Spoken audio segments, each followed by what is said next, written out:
Hello all, welcome to my channel Crystallized Science. So today we will learn about Newton's second law of motion and we will derive one equation of force, and we will see that how force is directly dependent on acceleration. So let's begin the video. So in our last lecture we have studied that inertia directly depends on mass. जो object का मास ज़्यादा उसका inertia ज़्यादा होता है. ठीक है, तो आज हम न्यूटन के सेकंड लॉ को स्टडी करने से पहले हम एक नए क्वांटिटी को इंट्रोड्यूस करेंगे ये वीडियो. वो है मोमेंटम. क्या है उसका नाम? Momentum.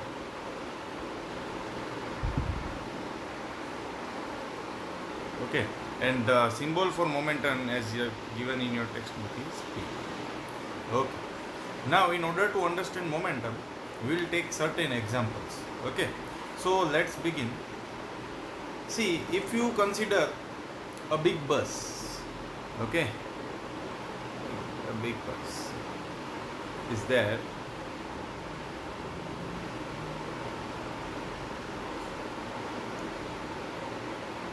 on a road. On a road a big bus is there, but the bus is not running. Bus is not running at all. Now you consider that this bus is started and it gains a velocity of 5 meter per second.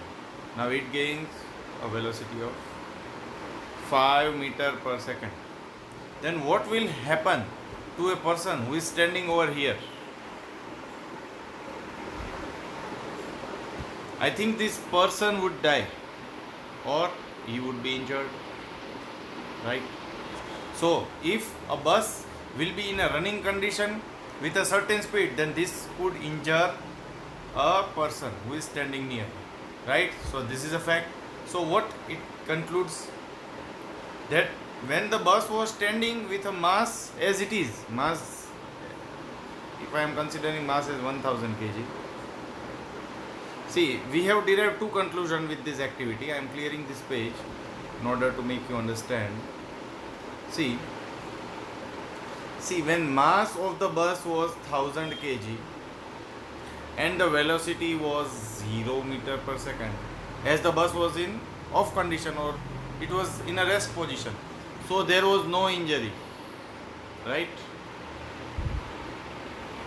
But as the mass is same, but the velocity is bit increased, means the velocity we have found in the second case was 5 meter per second, then the person was injured. So it gives idea that there must be some quantity which is combining mass and velocity, right? And that is nothing but momentum. We will try to understand momentum with one more example. Okay, so let us take one more example. That I have one bullet, okay, or you have one bullet.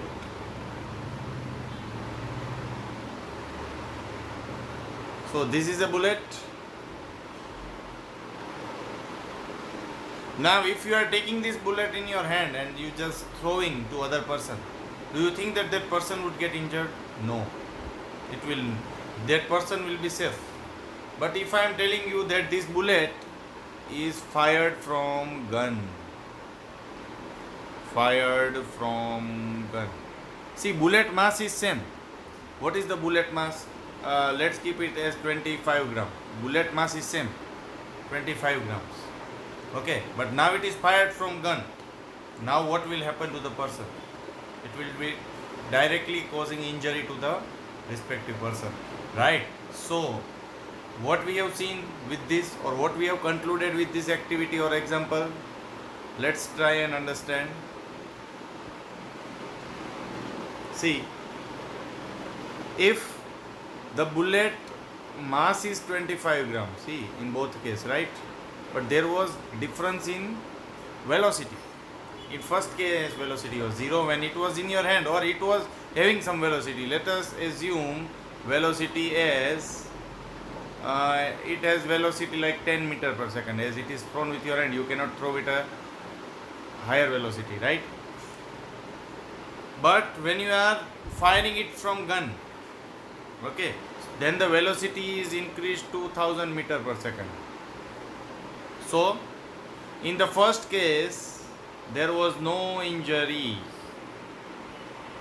to the person, right? And in the second case the person gets injured. So now you are clear. So there is a quantity that is combining mass and velocity, and that is nothing but your momentum, which is indicated as P. See, when you are multiplying the values of this, see, 25 cross 10, the value is 250. But when you are multiplying 25 cross 1000, the value will become 25,000. You observe this value 25,000 and 250, which is more, 25,000. So momentum is nothing but the product of mass and velocity. Okay, so I am writing the definition and formula as well as unit for momentum. So what we have concluded from these two examples, that the product of mass and velocity gives new quantity, that is nothing but gives momentum. Okay, so what will be the formula? P is equals to m into v. What is m? M is nothing but your mass. What is v? V is nothing but your velocity. I think momentum is clear to you, right? So momentum is nothing but a simple, the product of mass and velocity. Okay, and as you all know that mass will remain constant in Earth and in other planet. मास हमेशा हमारे planet और दूसरे planet में same ही रहेगा, constant रहेगा, equal value ही रहने वाली है. समझ में आ गया, राइट? आपका मास जो यहाँ पे है वही अमेरिका में रहने वाला है या फिर दूसरे कोई भी कंट्री में रहने वाला है, right? But the changing thing in this formula is velocity. So momentum changes according to the velocity. momentum है वो डायरेक्टली वेलोसिटी से प्रोपोर्शनल होता है. ठीक है, तो क्लियर हो गया मोमेंटम क्या है. अब हम यूनिट ऑफ मोमेंटम को डिराइव करने की ट्राई करेंगे. What is the unit of momentum? Let's start. So unit of momentum.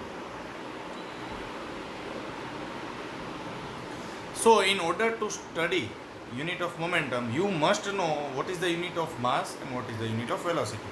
Okay, so first I am writing the formula for momentum, that is P is equal to m cross v. As you all know, the unit of mass, SI unit, standard unit of mass is kg, and the unit of velocity is nothing but meter per second. So if you are combining both unit, then you will get the momentum unit. So momentum unit is kg meter per second. So this is nothing but the unit of momentum. Okay, so what is the unit of momentum? Kg meter per second. How I got? I have explained. Okay, so now you are clear what is the meaning of momentum, or how momentum affects an object. So of change of momentum, and we indicate change of momentum as a symbolically delta p is directly proportional,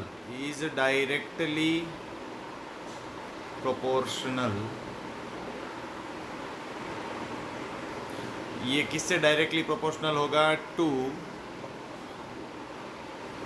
applied unbalance force,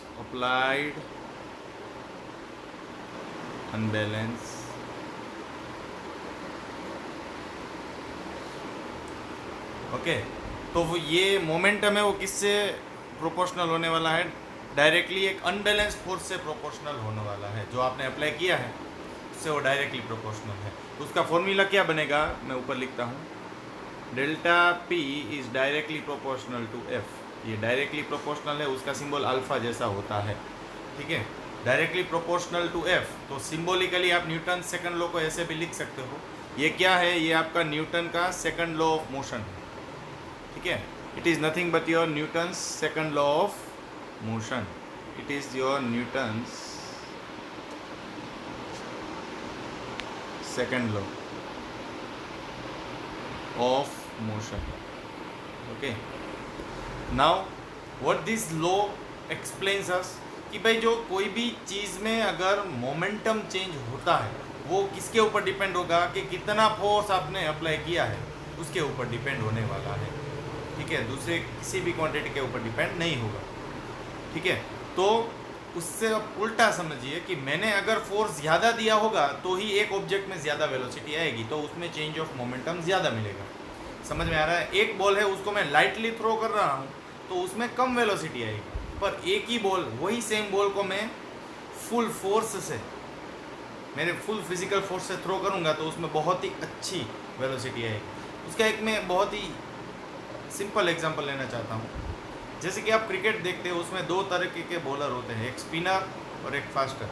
दोनों के पास same mass वाला ball होता है, cricket का ball होता है वो तो सेम ही होता है, पर स्पिनर जब बॉल फेंकता है तब उसकी वेलोसिटी है, ठीक है, वो क्या होती है, और फास्टर की वेलोसिटी क्या होती है। आप बोलोगे सर स्पिनर की वेलोसिटी बहुत कम होती है और फास्टर की ज़्यादा होती है, तो ऐसा क्यों हुआ? इसका मतलब अगर फास्टर का बॉल अगर बैट्समैन को लगेगा उसकी ज़्यादा इम्पैक्ट आएगी, या फिर स्पिनर का बॉल लगेगा उसमें ज़्यादा इम्पैक्ट आएगी? ऑब्वियसली फास्टर के बॉल में। क्यों? मास तो सेम है पर वेलोसिटी फास्टर में ज़्यादा थी तो मोमेंटम ज़्यादा। क्यों? क्योंकि फास्टर ने ज़्यादा फोर्स अप्लाई किया था स्पिनर के कंपेयर में।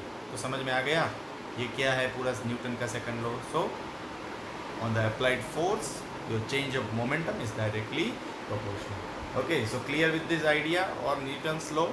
Okay, so let's move to the important formula that is derived on the basis of the Newton's law. Okay,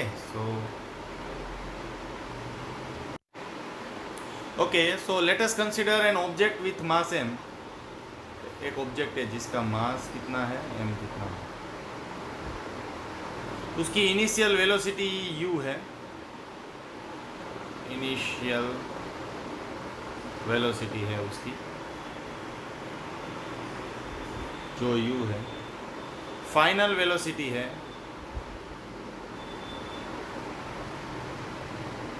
वो v है, ठीक है। तो आप ऐसा सोचिए इसमें दो मोमेंटम आएंगे, क्योंकि आपको मालूम है। तो सबसे पहला मोमेंटम में पी आई लिखता हूँ। P I is nothing but your initial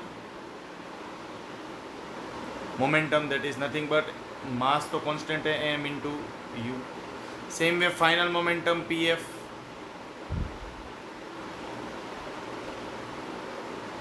final momentum वो होगा m इंटू वी, ठीक है।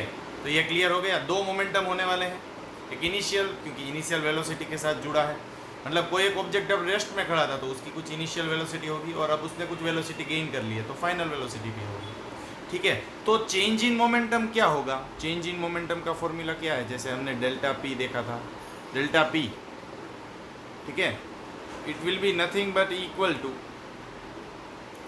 P F minus p i, that is final momentum minus initial momentum. ये फॉर्मूला क्या बताना चाहते हैं कि भाई इनिशियल जो वेलोसिटी थी उससे फाइनल वेलोसिटी में मोमेंटम में क्या चेंज आया।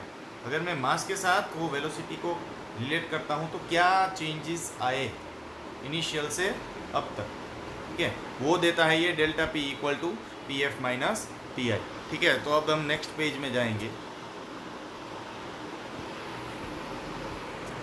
तो हमने यहाँ पे हमारा फॉर्मूला छोड़ा था वही मैं यहाँ पे कंटिन्यू करूँगा।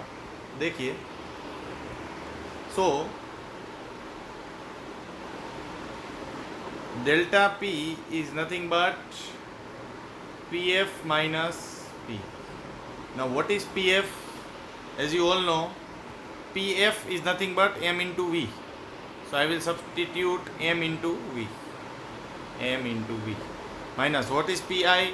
Pi is nothing but m into u, so we will just write m into u, yes. So what is common?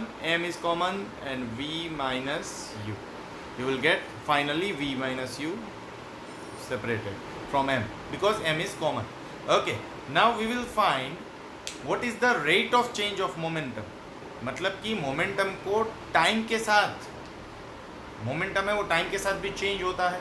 So the rate of change of momentum, the rate of change of momentum. अब हम ये find करेंगे. भाई time के साथ relate करने की क्यों ज़रूरत है, क्योंकि टाइम को तो हम भूल ही गए थे.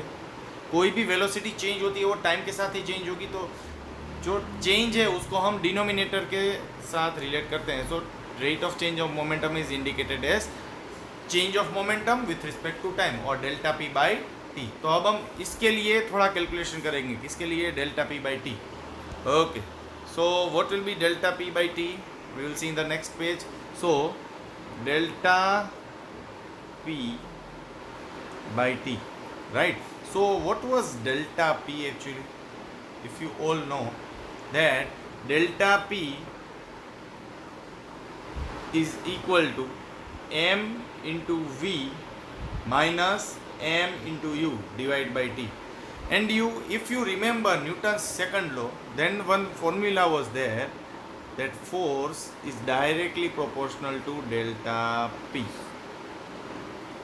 Okay, force is directly proportional to delta t. There was one Newton's law formula, second law formula.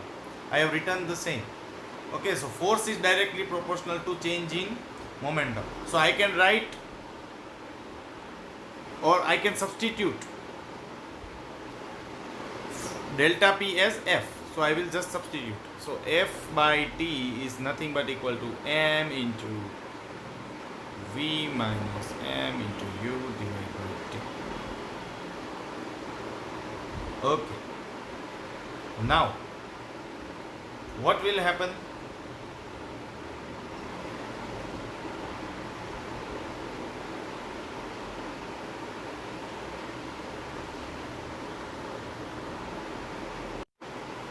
Now see, delta p by t, delta p by t, we will just substitute the value, that is m into v minus m into u by t. Now according to Newton's law, force is directly proportional, force is directly proportional to change in momentum, change in momentum to time taken, to time. So f is directly proportional to delta p by t.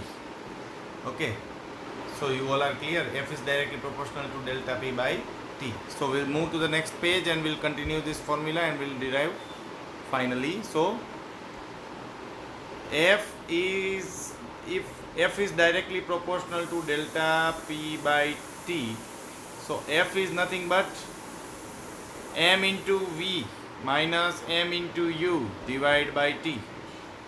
Okay, and f is nothing but equal to, what is f? It is nothing but equal to m common v minus u by t. Now you have to remember one formula. What is v minus u by t? You have to remember chapter number 8, that is motion. What was the definition of acceleration? If there is any change of velocity with respect to time, that is nothing but your acceleration. So therefore the final formula will be f is equal to m into a. F is equal to m into a because a is nothing but v minus u divided by t. Okay, so this is the final derivation, that is f is equal to m into a. It can be asked in 2 marks. अब इसमें समझने वाली चीज़ ये है, कई सारी book में derivation यहाँ से भी दिया होता है, ठीक है. So you can also remember derivation right from here, that you have to write that in Newton's second law it's given that force is directly proportional to change in momentum to the time taken, and you have to remember one important thing, that directly proportional will be replaced by 2 things. One is equal to and another is constant thing. See, here also we have replaced with same, but it is mentioned in the formula. Directly proportional sign is this, right? Alpha. This is replaced by two things, that is equal to and constant. See, one is equal to and this is constant quantity which I have circled. So you all are clear? Directly proportional is always replaced with equal to and constant.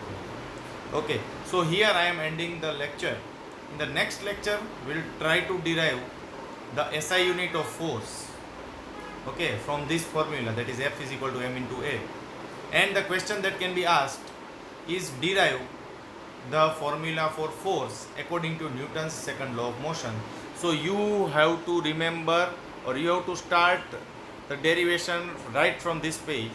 I am trying to revise you, okay, trying to revise the topic. So first we have taken an object with mass m with initial and final velocity. So we have considered two momentum, that is initial and final momentum, as mu and mv.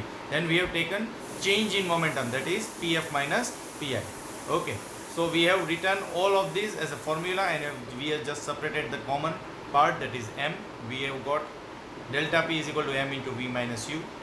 Then we concentrated on rate of change of momentum with respect to time, and then we tried to use the theory that was given by Newton, that is force is directly proportional to change of momentum with respect to time. And at last, finally, we have replaced this directly proportional with equal to and constant value, that is m. M is nothing but mass, and we have achieved the final formula, that was nothing but F is equal to m into A. Okay, so I think you all are clear with this topic. So do like the video, subscribe my channel, recommend the channel if you feel so. Thank you all for watching the video.